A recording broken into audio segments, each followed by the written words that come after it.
माझ्या हातात असलेली ही जी वस्तू आहे, ही तुम्हाला बाजारात नेहमी दिसते. तुम्ही तिचा आवडीनेही स्वाद घेता. आमच्या अरण्य लॉन्स आणि रिट्रीटमध्ये याची अशा प्रकारची 40 झाडं लावलेली आहेत. आता मी बाजारात गेलो होतो आणि तिथून एक अननस खरेदी केला आणि त्या अननस खरेदी केल्यानंतर त्याला म्हटलं, तो जो विकणारा माणूस होता त्याला विचारलं, "हे काय करतो?" "ते फेक देत आहे." म्हटलं, "फेकू नको, दे मला परत." आणि मी ते परत आणलं आणि इथे आता मी कशा प्रकारची लागवड करतो ते दाखवतो. थोड्या प्रकारचा तुमच्या परसबागेमध्ये असलेला पालापाचोळा, हा एवढाच याला पुरेसा होतो. याचं साधारणतः आयुष्य 2.5 वर्ष असतं आणि या 2.5 वर्षामध्ये एवढा पालापाचोळा टाकला, याच्यावर थोडीशी तुमच्या तिथे उपस्थित असलेली माती टाकायची.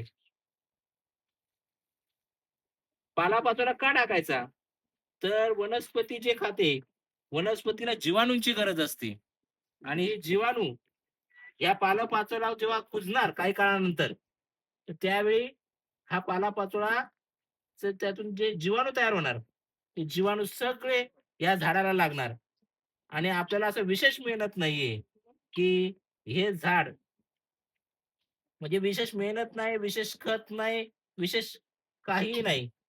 फक्त याला तुमच्याकडे जर पाण्याची थोड्या प्रमाणात सोय असेल आणि थोडासा वेळ असेल तुम्हाला, आपण म्हणतो ना वीकली फार्मिंग, आठवड्याची शेती. 8 दिवसातून एकदा जरी त्याला साधारणतः 1 लिटर, 2 लिटर पाणी दिलं, तरी या झाडाला पुष्कळ असतं. याला विशेष अशी मेहनत नाही.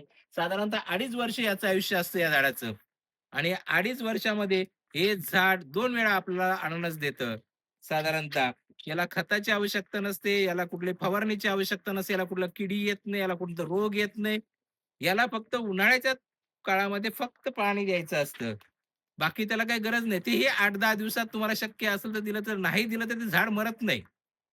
ते झाड तसंच जगतं. पण जर आपल्याला आवश्यक असेल, आपल्याला लवकर चांगला असेल, गोडवा हवा असेल, तर हे झाड आणि हे झाड आपल्या इंग्रज सरकारने वेस्ट इंडिज जो देश आहे, अमेरिकेला लागून, तिथे त्यांचं राज्य होतं. जसं भारत वसाहत होता, तसं वेस्ट इंडिज सुद्धा त्यांची वसाहत होती आणि त्या वसाहतीतून त्यांनी ते झाड आणलं इथे आणि ते इथे त्यांनी लावण्याचा प्रयत्न केला आणि ते मुबलक आज केरळ झाला, कर्नाटक झाला, आंध्र प्रदेश झाला.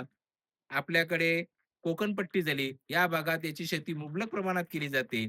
आता मी सुद्धा माझ्याकडे सुद्धा 40 झाडं, जवळ-जवळ 40 झाडं आहेत. हे मी आता घेऊन आलोय आणि हे आपल्याला आता लावून दाखवलेले आहे.